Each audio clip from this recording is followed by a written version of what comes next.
In this video, we are working on a Predator super quiet inverter 2000. It sat for a bit, so possibly just old gas in it, but it will not start right now, so we're gonna do some troubleshooting. Before we try to start it, let's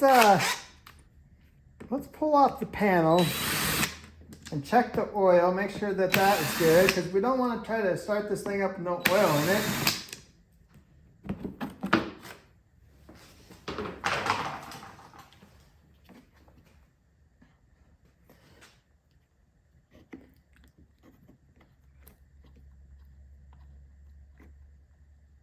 No. So we got plenty of oil, but man, that's old nasty oil. Let's check for gas. It's got gas. Doesn't smell too bad.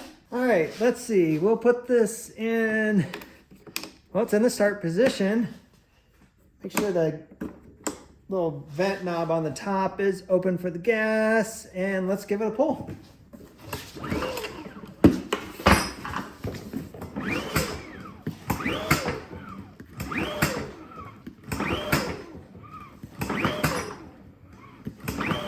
So let's check for spark.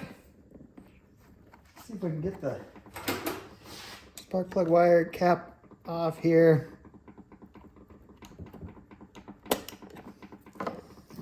Pull that spark plug out.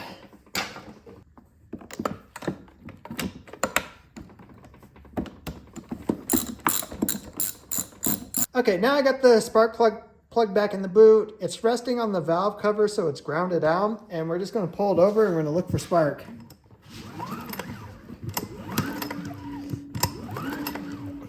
It's kind of hard to see. Let's see. There we go. It's kind of, I guess, a weak spark, but I am seeing a spark. What we're going to do is spray a little bit of starting fluid down the top of the cylinder. Put our spark plug back in, and then see if it will pop off that way. All right, let's try it again.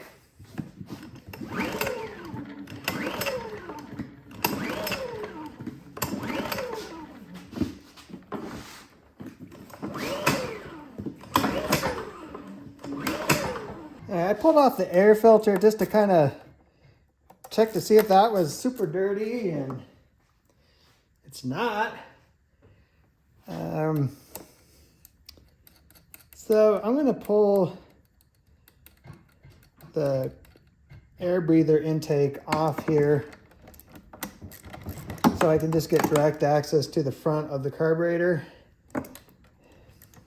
And then just put these nuts back on. Okay, now I got access to the front. Give it a shot of some starting fluid in there.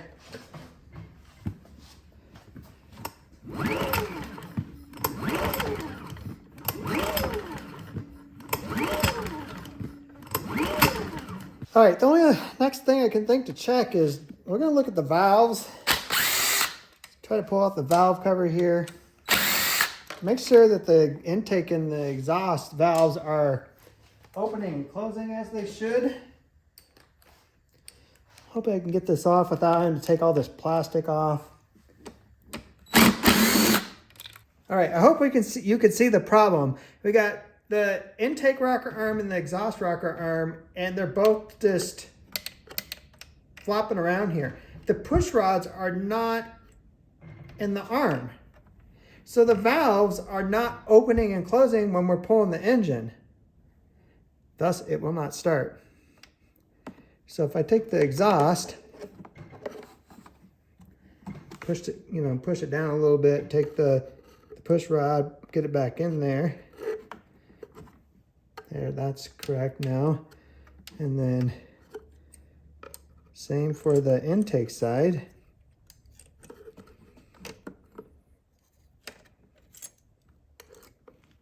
Kind of just push it in, get it back in there. Then when you pull the engine over, your intake and your exhaust move the way they should. And there's definitely compression now, and it is off. You didn't see that on camera, but it just ripped the cord out of my hand. I guess I noticed when I was trying to start at the beginning of this video, I'm like, gosh, it just doesn't seem like a lot of resistance here. So what I need to do next is get the engine at top dead center, and we need to adjust the valve lash. All right, so now I need to get the engine at top dead center.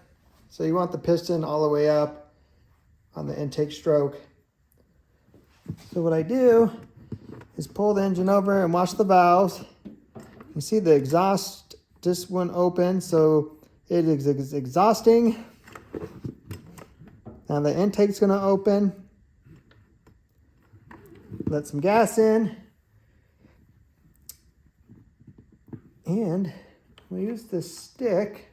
I always use the stick. It makes it a lot easier to see where the piston is at. Yeah, right now it's all the way down at the bottom because the intake just happened and it's letting gas in. So I'm going to pull. Now the stick is coming up. And then it just barely started to go down. So now it's at top dead center. And these rocker arms have so much play in them. And that's why those push rods came out. All right, so I looked up the specs. Both the intake and the exhaust need to be, as far as inches, 0.004 to 0.006. I don't have a 0.004 on this feeler gauge, so I'm just going to use the 0.005. And we need to get in there and get these things adjusted. So we need to loosen the nut on each one.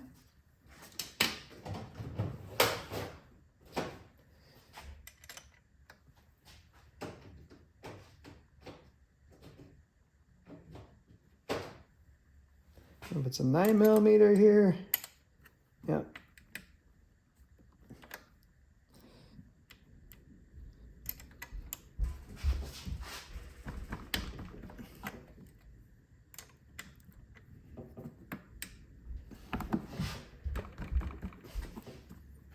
So once you get that loosened, you take the center.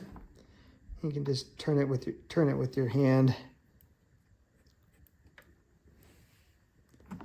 And I'm gonna just turn it until I feel actually hit the top of the valve stem because there's so much play in it right now.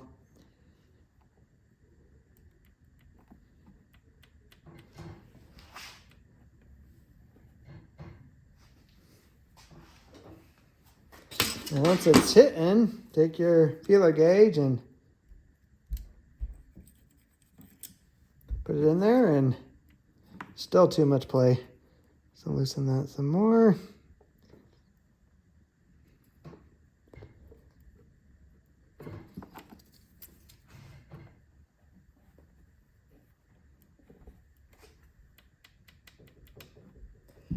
Getting better. Man, these things are way out. I don't know how it was running. Well, it was running and then it didn't run.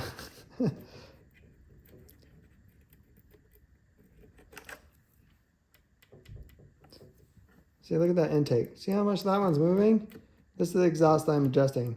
See, you can barely see it moving.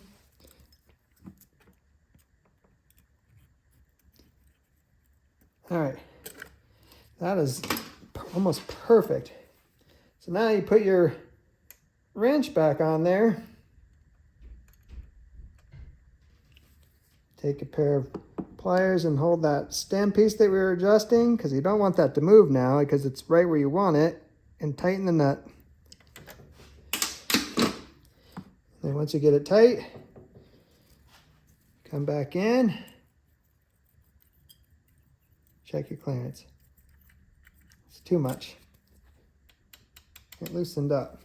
So we got to go back and readjust that. All right, got the valves adjusted. Got the cover still off. Don't have the air breather hooked back up yet because I don't want to put it back together and something still doesn't work.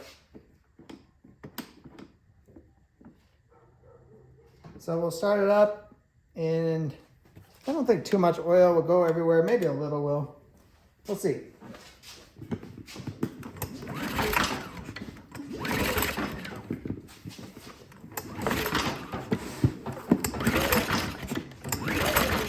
Just trying.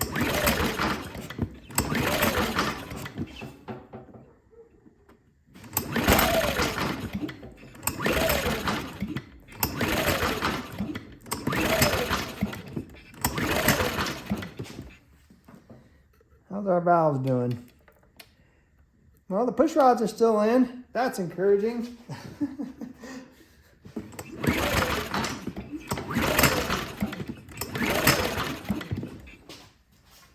I gotta move out in the center of my garage somewhere. I'm gonna hit my arm back there.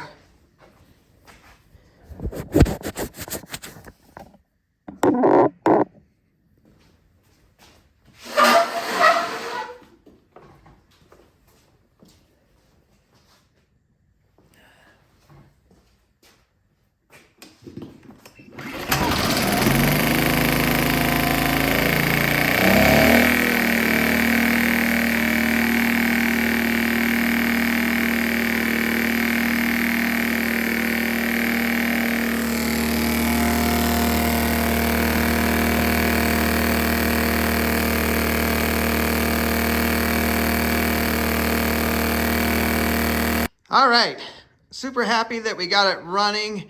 I'm sure Predator in their manual somewhere states that after so many hours, you need to get this thing serviced.